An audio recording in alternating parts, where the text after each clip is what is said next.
Halo teman-teman, ketemu lagi di channel YouTube saya hari ini. Dan tentunya semuanya dalam keadaan baik-baik. Masih seputar dunia metaverse dan tantangan gereja menghadapinya. Sebabnya saya sampaikan buat kalian semuanya untuk siap-siap menghadapi perkembangan zaman, perkembangan teknologi yang semakin hari semakin meningkat. Dan tentunya kita akan melihat bagaimana teknologi bekerja dengan luar biasa. Dan bagaimana gereja harus menyikapi tantangan ke depan ini, khususnya dalam dunia metaverse. Baiklah teman-teman, sebelum kalian tonton lebih lanjut lagi video ini, pastikan kalian tetap subscribe, like, comment, and share. Dan tentunya kalian akan mendapatkan video-video terupdate dari saya. Guys, gereja metaverse tampaknya bukan lagi sekedar hayalan belaka. Jika kalian menjelajah internet dengan kata kunci metaverse church, maka sebuah situs bernama VR Church akan muncul. Dan tampaknya ini adalah salah satu gereja yang hadir dengan menggunakan teknologi virtual reality di dalam menjalankan komunitasnya. Di halaman utama, kalian akan menemukan deskripsi lengkap seputar pelayanan VR Church. Mulai dari Sunday Church, kemudian weekly groups atau semacam kelompok sel, dan sejumlah volunteer yang ada di gereja tersebut. VR Church ini diketahui digembalakan oleh pasangan muda, yaitu Pastor Bismik dan Pastor Alina. Dan mereka adalah pasangan yang kompak dalam membangun VR Church ini. Meskipun gereja metaverse masih terbilang belum nyata, namun kehadiran VR Church menjadi pertanda dimulainya era disrupsi teknologi di tengah-tengah gereja. Dan kehadiran VR Church seakan menjadi jawaban dari janji petinggi perusahaan metaverse, yaitu Mark Zuckerberg, bahwa di masa depan semua orang bisa melakukan hampir semua hal yang tak terbayangkan. Apa yang bisa dilakukan gereja di tengah-tengah kehadiran dunia metaverse ini? Cyril Conti, seorang inovator teknologi dan petinggi dari Do Big Things, melihat ada secerca harapan bagi umat beragama di metaverse. Gereja metaverse bisa menjadi tempat bagi kaum religius untuk berkumpul dan belajar bersama seputar agama atau melakukan penginjilan yang jauh lebih luas. Tampaknya ada banyak sisi positif yang ditawarkan oleh gereja virtual reality ini. Namun tidak dipungkiri bahwa gereja ini juga nantinya bisa menyebabkan dampak yang buruk. Dan salah satunya yaitu semakin malasnya jemaat ke gereja dan berinteraksi secara fisik. Dan kemungkinan yang paling berbahaya adalah munculnya beragam kejahatan yang berkedok gereja. Seperti kehadiran pelayanan palsu yang mengatasnamakan Tuhan. Apa yang harus dipersiapkan gereja untuk era gereja metaverse?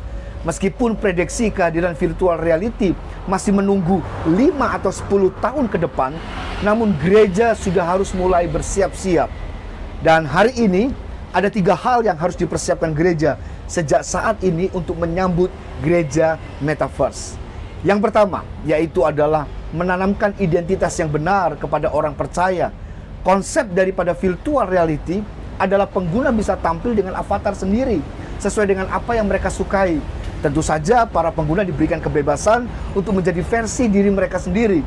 Tentunya yang lebih baik dari yang ada di dunia nyata. Lalu, apa yang akan terjadi jika kita lebih menyukai tampilan diri kita yang versi virtual reality? Kemungkinan banyak orang akan mulai menggabungkan identitas pemberian Tuhan mereka dengan identitas ciptaan mereka sendiri di metaverse. Tahukah kalian? Kemungkinan akan muncul perdebatan antara imago Dei dengan meta imago. Adalah tugas gereja untuk menggembalakan murid Kristus sejak saat ini. Menanamkan identitas yang benar tentang penciptaan. Pemuritan generasi harus digenjot oleh gereja sejak sekarang. Karena itu tidak ada waktu bagi gereja untuk sibuk dengan urusannya masing-masing. Itu yang pertama. Nah yang kedua yaitu apa? Menanamkan nilai bahwa kehadiran secara fisik itu lebih penting. Sebagaimana manusia diciptakan dalam bentuk fisik, Tuhan mau memakai kita untuk terkoneksi secara langsung dengan manusia yang nyata, bukan virtual. Jadi, sebelum era disrupsi gereja metaverse, pastikan supaya gereja menanamkan nilai-nilai kerajaan sorga kepada pengikutnya, khususnya kepada jemaat yang digembalakan. Yesus memanggil orang percaya untuk berfungsi secara nyata, seperti merawat orang sakit, mengunjungi orang-orang yang kesepian, membela orang-orang yang tertindas, dan melestarikan lingkungan.